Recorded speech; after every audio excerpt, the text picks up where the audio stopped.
속에서 로봇주에 대한 투자 포인트 어떻게 잡으면 좋을지 두 분의 말씀 들어보도록 하겠습니다. 자, 요즘에 미래의 먹거리가 굉장히 많아요. 그 속에서 단연 빼놓을 수 없는 게 로봇인데 로봇주 지금 담기에는 시간이 오래 걸리지 않을까가 항상 전통적으로 나오고 있는 질문인 것 같습니다. 어떤 전략 세울까요, 부장님? 이 보면은 이제 네.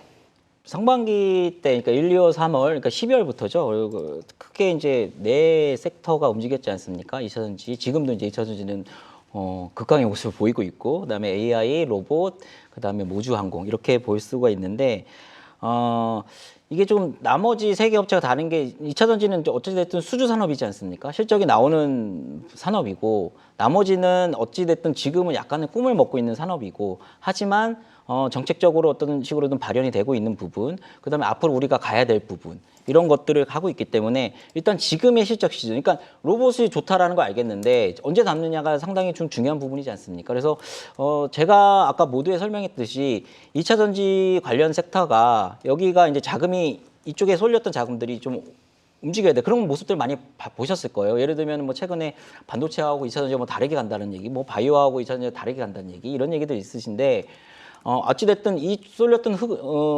이 자금들이 이번에 소위 실적 시즌 즈음에서 어떤 모습을 보일지 저는 말씀드렸듯이 조금은 좀 분산될 것 같다라고 생각을 하고 있고, 그렇기 때문에 로봇하고 AI 관련주들은 다시 보실 시점들이 돌아오고 있다. 다만 그거는 실적 시즌이 어느 정도 끝난 무렵, 아니면 실적 즈음, 이쯤이 낫지 않을까라고 생각을 하고 있고, 그건 역시 2차 전지주가 어떻게 움직일 거야.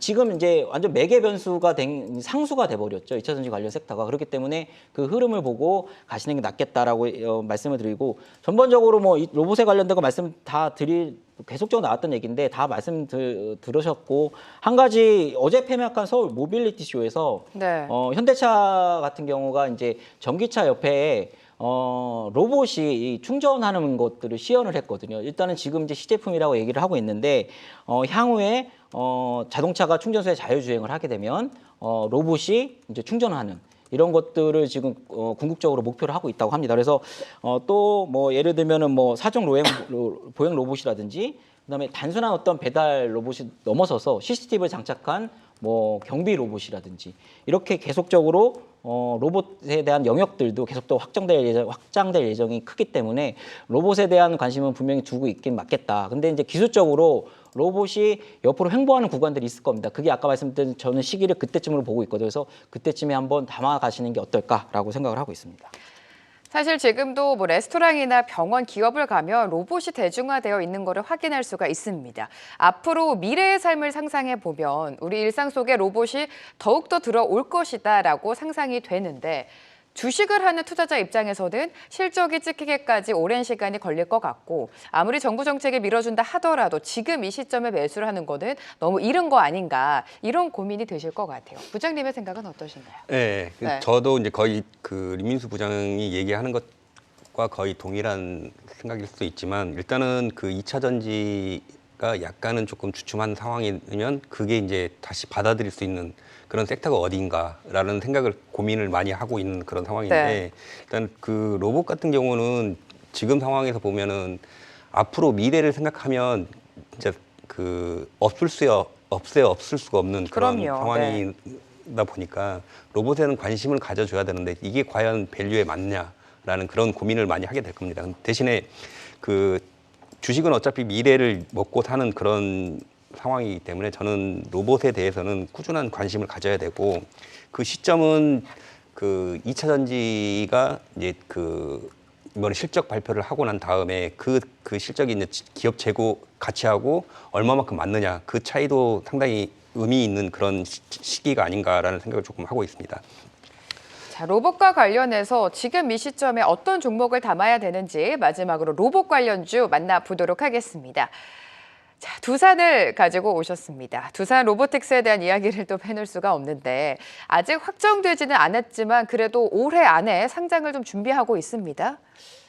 오늘 이제 보니까 제가 이제 관심으로 이제 이렇게 등록을 했는데, 오늘 두산만 그나마 0.2% 플러스 상황이고, 오늘은 사실은 이제 AI와 로봇과 같이 움직이잖아요, 대부분. 그래서 걔를 같이 하는데 어차피 로봇에 들어가는 게 AI이고, 셀바스 AI 같은 경우 뭐 특별한 종목의 유상증자 이런 뭐 상황 때문에 전체적으로 이쪽에 투심이 안 좋습니다. 그래서 지금의 이제 어느 정도 지금 조정이 지금 끝난 국면이 아닌 것 같아서 가격 조정을 얼마나 줄지 모르겠지만 기간 조정은 일정 부분 남아 있다. 아까도 말씀드린 2차 전지 돈이 반도체로 갈 가능성이 상당히 높거든요. 그거를 시총을 받아줄 섹터가 사실 바이오하고 반도체인데 삼성전자가 이렇게 잘 가면 온전히 뭐 삼성전자 위주로만 갈 수는 없는데 소보장에도 온기가 좀 퍼질 것 같기 때문에 반도체도 어느 정도 보셔야 되지만 AI하고 로봇도 어느 순간에는 갑자기 상당히 상승률이 좋을 수 있다. 그렇기 때문에 그 시점은 고점으로 보고 옆으로 횡보하는 종목들을 봐야 되는데 지금으로 봐서는 두산이 적정하지 않을까라고 생각을 하고 있고 두산 로보틱스 하반기에 어떤 IPO 이런 부분들은 다 아실 거예요. 그래서 몇 가지를 얘기하면 이게 이제 아시다시피 협동로봇의 MS 5위 기업이지 않습니까? 근데 제가 좀 리포트 내는 걸 찾아보니까 우크라이나 전쟁 여파로 글로벌 탑 업체들이 고전을 했답니다. 그러니까 성장률 자체가 조금 적었는데 네. 동사의 작년 매출은 450억으로 전년 대비 22% 성장을 했거든요. 글로벌 특히 1위 업체 유니버설 로봇이 매출 성장이 조금 둔화된 모습을 보이고 있기 때문에 2, 3위 업체도 역시 같은 결을 같이 할 것이다. 그러면 두산이라는 기업이 5위에서 3, 4위 정도로 올라갈 가능성이 높다라고 좀 보시면 될 것 같고 아직 협동 로봇 같은 경우는 예를 들면은 뭐 용접이라든지 물건 적재 이런 것들로 단순 로봇에 지금 쓰이고 있는데 이쪽에 일단은 제조업 분야에 상당히 높은 수요가 있다는 점을 상기한다면 선진국이 무게가 상당히 높이 올라가는 거 그런 것들은 노동자가 들 수 없는 강력한 규제를 하고 있답니다. 그렇다면은 이런 협동 로봇에 대한 필요성은 더 대두되고 있는 부분은 맞다. 물론 다양화가 되겠지만 일단은 산업 현장에서 가장 각광받고 있는 게 협동 로봇인 건 분명하다라고 네. 생각을 하고 있다. 그런 부분에서 두산 로보틱스의 전체적인 매출이 해외가 많고 특히나 이런 규제가 강한 유럽이나 미국의 매출이 70%가 넘는 부분 이런 부분들이 동사가 언젠가는 부각될 가능성이 상당히 높다. 그렇기 때문에 지금의 상황에서는 두산을 로봇주에서는 좀 탑픽으로 좀 보고 있습니다. 협동 로봇에 대한 필요성은 계속해서 부각이 되고 있는 상황입니다. 두산 로보틱스 로봇주 안에서 빼놓을 수 없는 종목인데 상장이 되지 않았기 때문에 지금 지주사인 두산을 보자라는 투자 포인트 들어봤고요. 조 부장님의 종목도 만나보도록 하겠습니다. 로봇과 관련해서 인탑스 가지고 오셨습니다. 주요 매출처가 삼성전자고 삼성전자의 웨어러블 로봇을 준비한다라는 소식과 함께 사실 주가가 최근에 그동안 잘 갔어요. 예, 맞습니다. 예. 너무 좀 오르지 않았나라는 생각도 드는데 가지고 오신 이유 들어볼게요. 예, 네. 일단은 뭐 말씀하신 것처럼 그 동사 같은 경우는 일단은 그 휴대폰 케이스 전문 제조업체로 해서 이제 그 삼성전자 쪽에 주 매출이 일어나는 회사인데 이번에 이제 그 최근에 뉴스 나온 게 그 삼성전자 웨어러블 로봇 생산 준비를 하고 있다. 그리고 시범 테스트까지 다 마쳤다.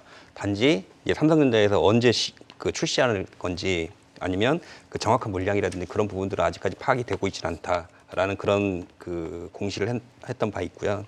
그렇기 때문에 그 삼성전자 관련한 이런 게 많아서 일단 웨어러블 로봇 프로젝트에서부터 시작을 해서 그다음에 부품 조달, 생산 조립까지 그다음 거기에 AS까지 전부 다 그 종합적으로 제공하는 협력 또는 그 이제 삼성전자가 요구하는 웨어러블 로봇을 그 위탁 제작 생산하는 그런 쪽으로 계속적으로 방향을 잡아갈 가능성이 높다고 보고 있고 최근에 이제 경상북도에서 그 베이 로보틱스라든지 인탑스 네. 그다음 KT하고 손잡고 그다음에 손잡고 그다음에 AI 서비스 로봇 제조 생태계 조성을 한다는 그런 뉴스도 좀 나와 있는 부분이고요. 그럼으로써 이제 그 경상북도에서 하는 게 농업이라든지 물류 그다음 안전 이 3대 분야를 집중 육성하겠다라는 그런 부분도 나와 있습니다.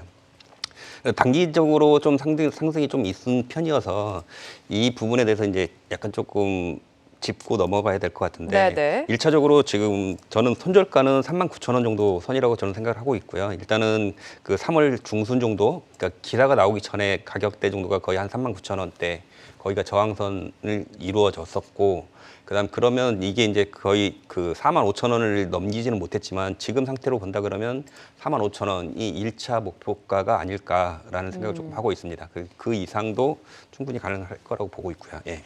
자, 최근에 삼성의 웨어러블 로봇 소식과 함께 인탑스의 주가가 상승세로 보여줬었습니다. 추가 상승 여력이 충분하지만 1차적인 목표가는 일단은 45,000원 잡아주셨습니다. 참고해 보시기 바라고요.